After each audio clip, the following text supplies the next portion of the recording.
Урматтуу жогорку соттун төрайымы, сиз азыр бир айтып кеттиңиз да, мына 2 ай калды жаңы жылга чейин 1 январдан бисмилла деп баштайбыз дедиңиз да. Мен бул жеке оюм 1 январдан бисмилла деп туруп элди кыйнай баштабайсыңарбы? Себеби бүгүнкү күндө сот, прокурор, тергөөчүлөр мен жеке оюм боюнча даяр эмес, жаңы кодекстарды билбейт. Тынчтык Курайымович, саламатсыздар. Мен чындыгында эми билбейт деп айта албайм, таптакыр билбейт деп айта албаймын. Мүмкүн аябай кылдатып, терең билбейт. Бирок биз окутуп атабыз. Ноябрь, мына октябрь, ноябрь, декабрь ошону күндүр түндүр окутабыз. Айла жок. Эми 1 жыл болду бул кодекстердин кабыл алынганына.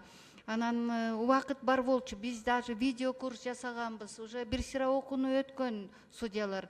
Дагы окутабыз. Кыйнабайбыз элдерди. Мына мен сиздерден суранам, нагрузканы эске алып койсоңуздар, себеби Чоңолай районун алсак 1 жылда 10 кылмыш иши козголот. Ошол эле мезгилде Бишкек шаарынын бир районун алсак, алар 10 миң деген кылмыш иштерди козгойт. А сиздердин мына аныктамаңарда бирден судья кошуп атыпсыңар да. Ошону мындай карап көргүлө. Ана Асия Союзбековна, талкуудагы убактын берип койсоңуздар, мен талкууда сүйлөбөйм. Сураныч. Кишилер азыр экен.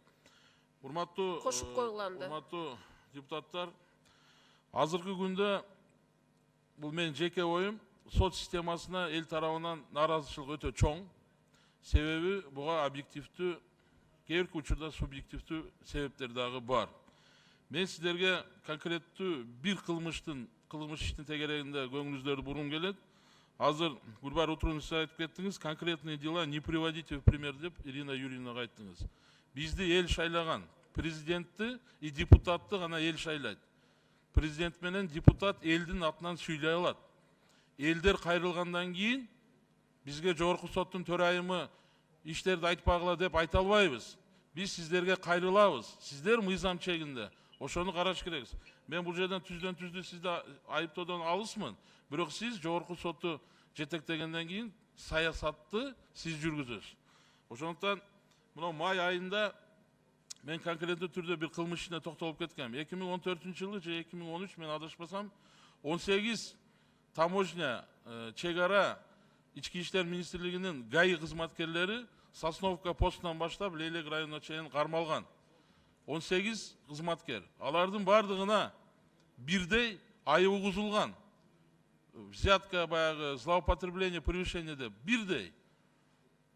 Анан волокита болуп жүрүп, мына 2018-жылы 1 май райондук соттун судьясы Субанкулов деген бардын бир статья менен соттоп атат. Окшош соттолгондугу.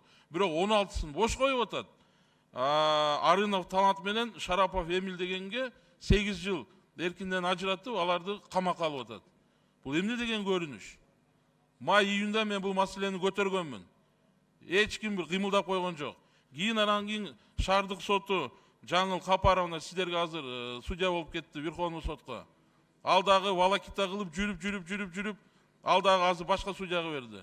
Жаңы судья мен таанышыш керекмин, мага убакыт керек деп атат. А мен бул маселени көтөргөнүн себеби, мага Алайдан аксакалдар келген. Тынчтык деди, мына 18 адамды жоопко тартып, ошонун арасында биздин балдарыбыз бар. Кандай болот, соттор акча сурап атат деди. Мен айттым, бербегиле дедим. Президент февраль айында кандай задачаны койду? Таза иштегиле, сотторго элден нааразычылык көп чыгып атат деп. Мен айттым, президент айтып аткандан кийин соттор акча талап кылбайт дедим. А кийин мага келип айтып атышат.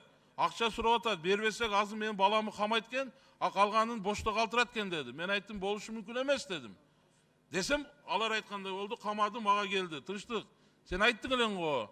Эмнеге мындай депчи? Азыркы учурда акчаны топтоп алып бүттү. Эми чыгарып койгула деми. Же болбосо 18-ин баарын камагыла. Тынчтык Курайымович. Жо, мен туруп туруңуз, мен айтып бите элекмин. Ошондуктан бүгүнкү күндө менин жеке оюм туура эми мына жаңы кодекстер кирип атат, тергөө судьясы керек. Бирок менде мүмкүнчүлүк болгондо мен бербейт элем бул штатты.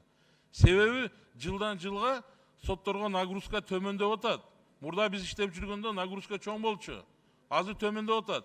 Соттор бул жерде жеке өзлөрүнүн шалака мамилесинен жумушка. Ошондуктан неме волокита көбөйүп атат. Мына мен силерге айтайын, туура эмес деп мени неме кылып көрүлө.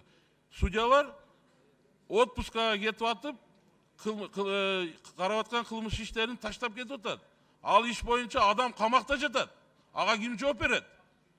Алардын үйүндөгү үй бүлөсүндөгү проблема, материалдык чыгым, моралдык, имидж жагынан мен аны айтпай эле коеюн. А соттор жыргап эс алып жүрөсүңөр. А бир ай алып жатат. Эс алуудан келгенден кийин волокита кылып, акчаны алып, анан кийин чечип атасыңар. Уят да, Кудайдан коркула, урматтуу жетекчилик, мен силерди күнөөлөп айтам. Мен жалпы сот системасы жөнүндө Тынчтык Кураймович, мен түшүндүм. Көйгөйлүү маселелер бар чече тургандай.